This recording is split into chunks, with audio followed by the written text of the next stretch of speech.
Hello everybody, it's Jay Bruton here again with an episode of Dominions 5. So let's see what's happening. I've got research until I'm completed, presumably up to 3 or 4. Okay, 4. Not really been paying too much attention to our research progress, even though perhaps it would have been a good idea.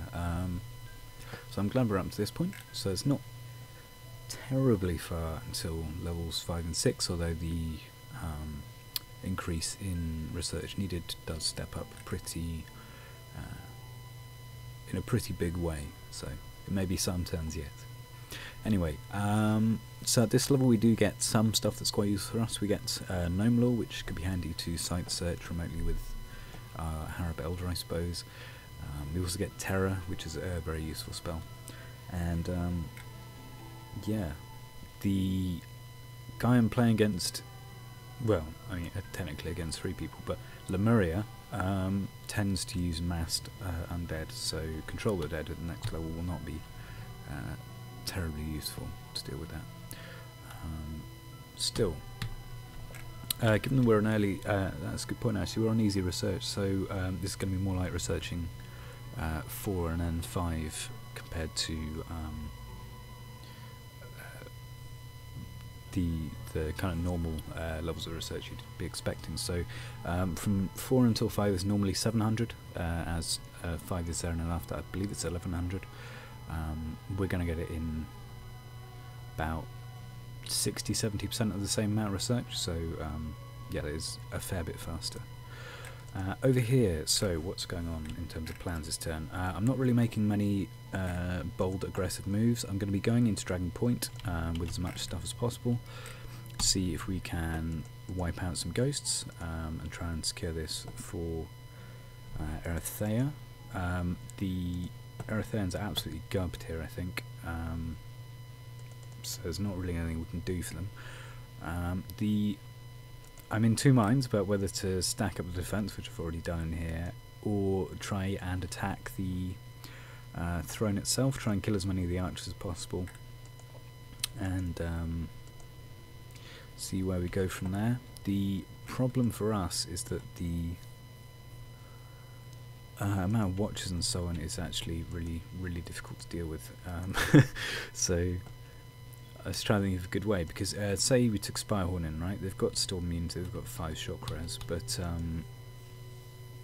Watchers do believe somewhere in the region of 20 damage per ranged lightning attack. I could be a bit off on that, but it's not a long way off. And yeah, 9 take, 20 damage take 5 is more than 9, so we'd then just be going to fight the Plague Cuirass crossbowmen, which is not really a fight you want to be taking either. But on the other hand, let's have a look at the thrones. So they still hold these. The outer throne, I'm not even sure which one that is. Is that this one? I'm not entirely sure. No, that's Bureaucracy, okay. So the outer throne is going to be either this one here, and Anidria, or I'm not even entirely sure where the other throne is. That's a good question. Maybe it's this one here. Maybe it's Umidor. Because they hold the one down here. They hold Throne of Bureaucracy, which is over there.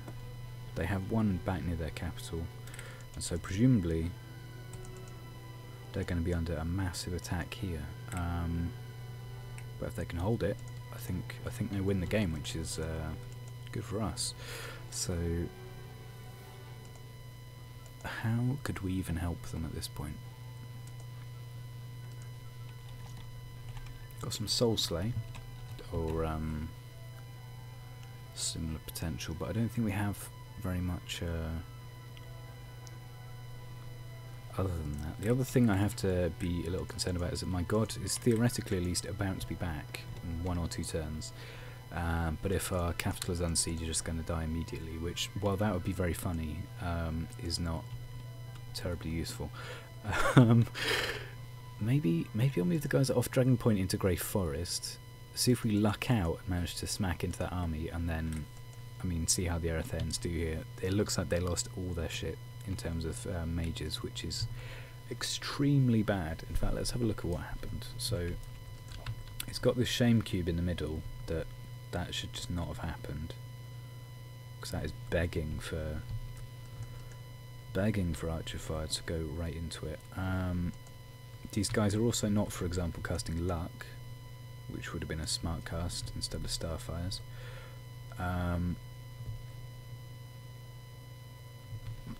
They have some on the Erythane crossbowmen, but the crossbowmen are completely replaceable, unlike the Daruchos, so they've basically made an error in judgment there. But yes.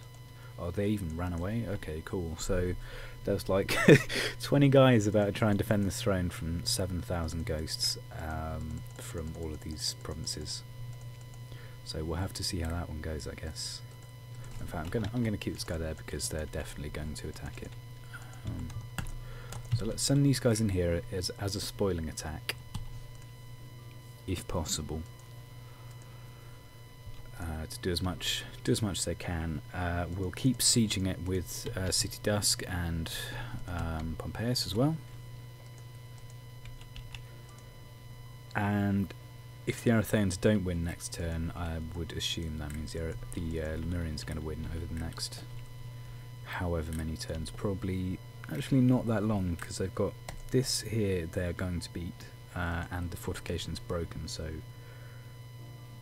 the Erythans are about to lose that province. I think this may actually just be a Lemurian win then, because I don't have any faith that he's going to be able to defend this at all, given that he has one mage and a few hoplites, and some soldiers of the setting sound very good, versus, you know, some real mages and like 500-600 targets. So, but we shall see. We shall see. In terms of our own plans, so I think I am going to try and keep hold of this then, and who knows? Maybe we'll make an incredibly unlikely comeback, but more likely than that is that we don't. So there we are. Right, let's change his orders up. So the advantage of having a crystal shield is that it's automatically going to cast Perilous Spheres. Perilous Spheres is going to buff all his magic by 1 level. If you then cast Phoenix Power, you then get to F3. And once you're at F3, you can then cast Flying Arrows with an additional gem. So that's the scheme there. Send him into the Unknown Marshes. Keep him right in the back. In fact, all of these guys should be in the back. To move commanders on inside the screen, or indeed squads, you simply right-click on them. I should do it more often than I do, but I've been trained in very old bad habits from Dominions 4, but it's a good new feature, so I'll keep that in mind. Yeah, I guess we'll see how this goes, because I think as I said, the Erythans are in some trouble here. I think the Lemurians might just take it. Is this broken yet? It isn't. Okay, cool. What could we cast in here to clart it up a bit? Summon ogres? Nah. I was thinking more, I mean, hopefully our Pretender comes back next turn and I can show off some of the Jahi and all the rest. In fact, Ferrous. Let's convert on Ferrous. Let's just do it. Alchemize some air gems. And even some death gems. So let's get some Usatas, because they're a fun unit and it's always nice to show stuff off. Anyway, see you next time. Thank you very much for watching. Been Jay Britain, and goodbye.